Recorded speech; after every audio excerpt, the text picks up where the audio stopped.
Okay, Annie, you want help? No? Okay, my name's Kalich. This is a small project I've been working on. It's a little bench thing. Actually, there's a breakfast nook. I built the platform for it, built a table for it, and then I built this bench that goes around the corner. And as you can see, it has a rounded front, and then it goes in the corner. And they wanted to keep it local in Doug fir. This is all just local Doug fir, obtained from a lumber yard. Had to wait for it to dry and whatnot. And so this is the project I'm working on currently. All the things I've worked on for other contractors, very unique multi-million-dollar projects.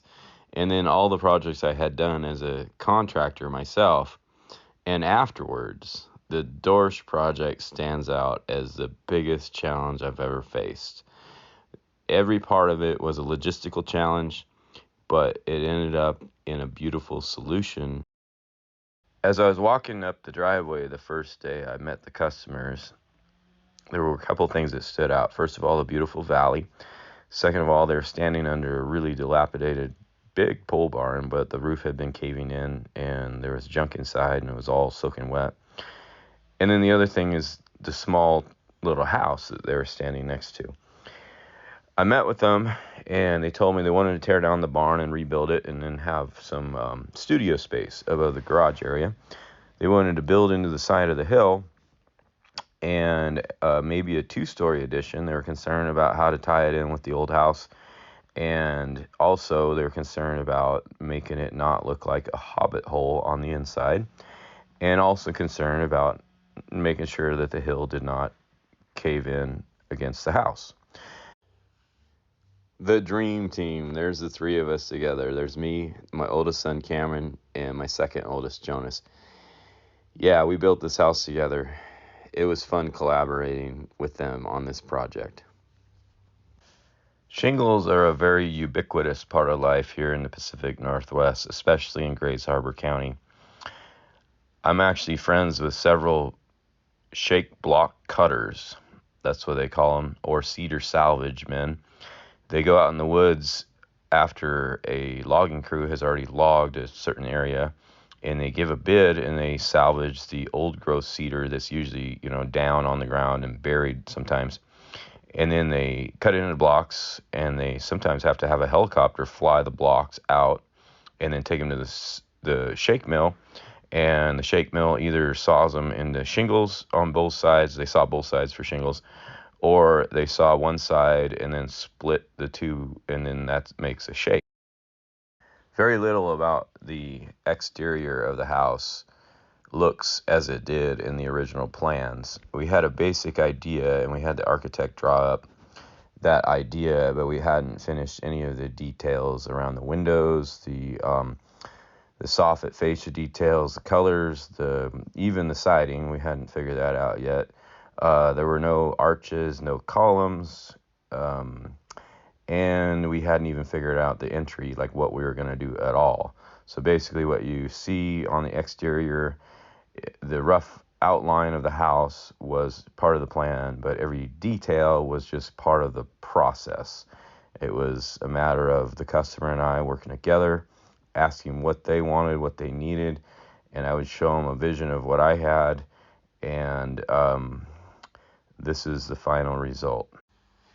In the panoramic view, you can see how everything's centered. You can see the compound arch there, and how on the left side the three Romanesque arches are centered on that wall, and on the left side the one arch of course is centered, and then the double door going out to the entryway and the two closet doors are also centered, and then of course the window in the back is centered on the room and the compound arch.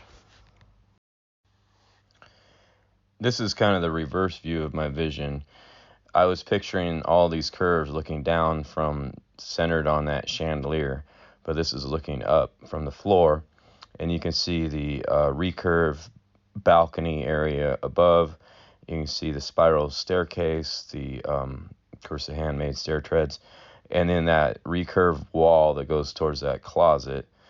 And I just love how all these curves coming together at a center point, how it looks. I just think this is a great shot. What seems like it might be an easy part of the stairwell, the pickets, the bottom line is you have to fit 3 pickets on every stair until the curve where you have to fit 2. Every single picket in that whole stairwell on every single stair is spaced differently and balanced out so that it works out evenly. You can see in the master bedroom where I incorporated the compound vaulted arch where it goes in both directions. Also, on the wall to the left, there's the Romanesque arches. Everything's centered in that room, including that smaller size bathroom door. I actually had to have them make the bathroom door out of just like side lights from another door, but we custom ordered that so it could be centered. When I look at this photo, I just think of all the people involved. I hired a custom cabinet maker to make the vanity and that dark walnut top, and the customer had a friend who had painted a painting that was hanging in the customer's old house in her kitchen. And anyway, she contacted this friend and asked her if she would do this tile mural. This friend also happened to do custom tile work. And so she literally handmade and hand painted every single individual tile on that mural to represent the painting in that shape so it would accommodate the mirror and in the shape we were asking, and so it would accommodate the vanity. And I did install all of those tiles myself. The infamous slipper tub. Just picking that tub itself, just the selection process of the tub itself is a story. Okay, but I don't want to go there. When I see this pic, what it reminds me of is just that tub was a major character in the design of the whole bathroom, and it was an early character in the process. That tub had spent a lot of time in the garage, and we looked at it and measured it and made patterns and everything. Anyway, the thing I think about is the day that we had to move the tub upstairs, because this is an upstairs bathroom, and we had to go through that area that currently is a spiral staircase. So I had to make a platform for the tub with anchor points where I could hook chains and I had to protect the tub. We wrapped it up. We totally isolated it. And then we built this hoist lift system in the rafters and we cranked it up. The plumber there were 2 plumbers that day, both customers, I think 4 of the crew, maybe more. And anyway, it was a fun process, but in the end, we got the tub safely upstairs, and it spent a lot of time just being moved around upstairs and in the way, but it finally made its way into this beautiful bathroom.